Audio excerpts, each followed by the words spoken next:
Hey, you, hey, hey, girl, hey. Hey, my favorite people. It's your favorite curly space cadet, and she's back again in November. And oh my God, it is such a chilly November this morning. But we're here to talk about healing from people pleasing. And I know we've all done it before. We've all had that moment where we've said yes when we actually meant no. So, what does it really truly mean to people please? Part one, the root of people pleasing. Let's be real. People pleasing isn't kindness, it's survival. Most of us learned it young. Think about it. Many of us were raised to keep the peace, to make others comfortable, not to rock the boat. Maybe your family had you be the easy one, or maybe you learned early that love came from when you were useful and not when you were simply yourself. So people pleasing grew into a habit, saying yes when you meant no, smiling when you wanted to cry, shrinking when you wanted to shine. But here's the truth: people pleasing is self abandonment, and it leaves us empty because we're chasing approval that never really fit us. Healing starts with understanding.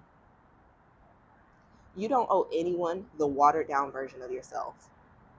People pleasing isn't who you are, it's a pattern you learned, and patterns can be unlearned. So, how do we know when people pleasing is controlling our lives? Let's talk about it. Part two, the cost of always pleasing others. And here's the problem with people pleasing: it looks fine on the outside, it looks like kindness, but on the inside, it's slowly destroying ourselves. Some signs you're stuck in it: you feel guilty saying no. You replay conversations in your head, wondering if you upset someone. You downplay your own needs because you no longer want to be a burden. You stay in friendships or relationships longer than you should because leaving feels mean. And what does it cost? Your peace, your energy, your voice. You live tired, resentful, and unseen. And the worst part, the people you're trying so hard to please often don't care. They don't notice. So what are you doing? That's why healing, it means breaking the cycle before it breaks you. People pleasing doesn't just drain you, it erases you.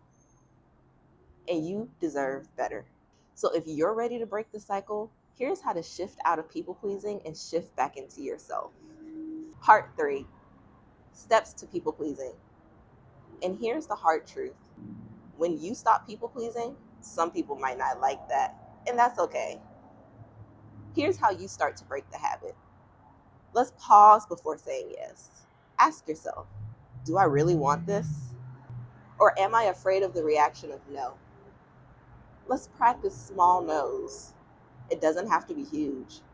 Start with start with declining little requests and build up. Detach from their reaction. Their feelings are not your responsibility. Your peace is. And affirm yourself every single day.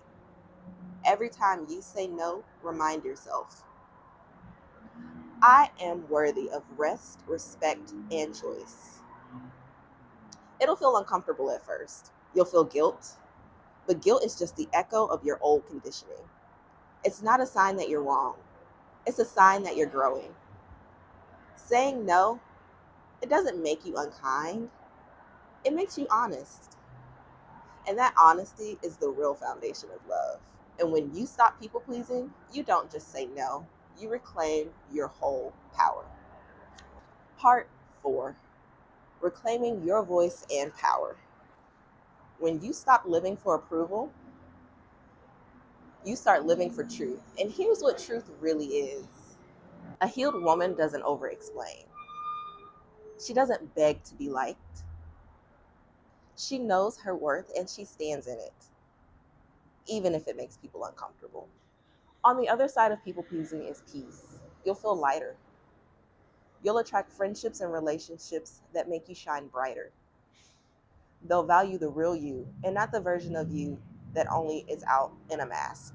And the best part about it all, you stop fearing rejection because you finally realize that being true to yourself is better than being loved for a lie. And that's what reclaiming your voice feels like: loud, proud, and fierce. So this month, I challenge you: choose honesty over approval. Let your no be your yes, and watch how your power comes right back to yourself. It's your favorite Curly Space Cadet, and she just wants to let you know that in November, we are reclaiming our power. We are reclaiming our truth, and we are no longer living in the lie that is pleasing others. It's your favorite Curly Space Cadet, and she's out.